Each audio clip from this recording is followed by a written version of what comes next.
இந்தியாவின் வளர்ச்சியில் தமிழ்நாடு முக்கிய பங்கு வகித்துக் கொண்டிருக்கிறது. இந்தியாவில் 2வது பெரிய பொருளாதாரமாக தமிழ்நாடு விளங்குகிறது. இந்தியாவோட உற்பத்தி மொத்த மதிப்பு கூட்டலில் தமிழ்நாடு 12.11 விழுக்காடு பங்களிப்பு செய்யுது. கடந்த 3 ஆண்டுகளில் தமிழ்நாடு 8 விழுக்காட்டுக்கும் அதிகமான பொருளாதார வளர்ச்சி கண்டிருக்கு. தமிழ்நாட்டோட வளர்ச்சி தனித்தன்மை வாய்ந்தது.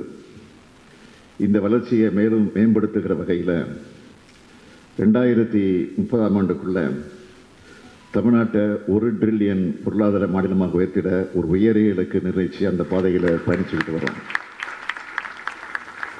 பொருளாதார வளர்ச்சி மட்டுமில்ல, எல்லாரையும் உள்ளடக்கின வளர்ச்சி, சமூக நிதியை உள்ளடக்கின வளர்ச்சி, பெண்கள் முன்னேற்றம் மற்றும் சமத்துவம் போன்ற கொள்கைகளை அடித்தளமாக கொண்ட ஒட்டுமொத்த வளர்ச்சியை எங்களுடைய இலக்காக கொண்டிருக்கிறோம்.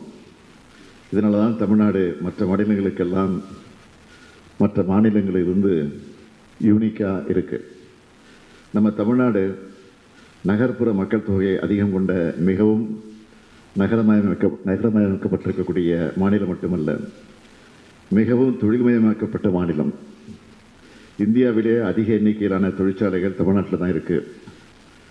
தமிழ்நாடு முழுக்க சீரான மற்றும் பரவலான வளர்ச்சியை கொண்டு வர நாங்கள் எடுத்துக்கொண்டு வரக்கூடிய முயற்சிகள் பலனளிச்சுக்கிட்டு வருது. கோயம்புத்தூர், திருச்சி, ஓசூர், மதுரை, சேலம், தூத்துக்குடி போன்ற நகரங்களும் பொருளாதார சக்திகளாக உருவெடுத்திருக்கு. நேற்று முன்தினம் கூட நம்முடைய வளர்ச்சியை எடுத்துக்காட்டுகிற மாதிரி வந்த செய்திகளை நீங்கள் எல்லாரும் பார்த்துருப்பீங்கன்னு நம்புகிறேன். இந்தியாவோட மொத்த மின்னணு பொருட்கள் ஏற்றுமதியில் 37.1 விழுக்காட்டோட தமிழ்நாடு முதலிடம் வகித்து இருக்கிறது.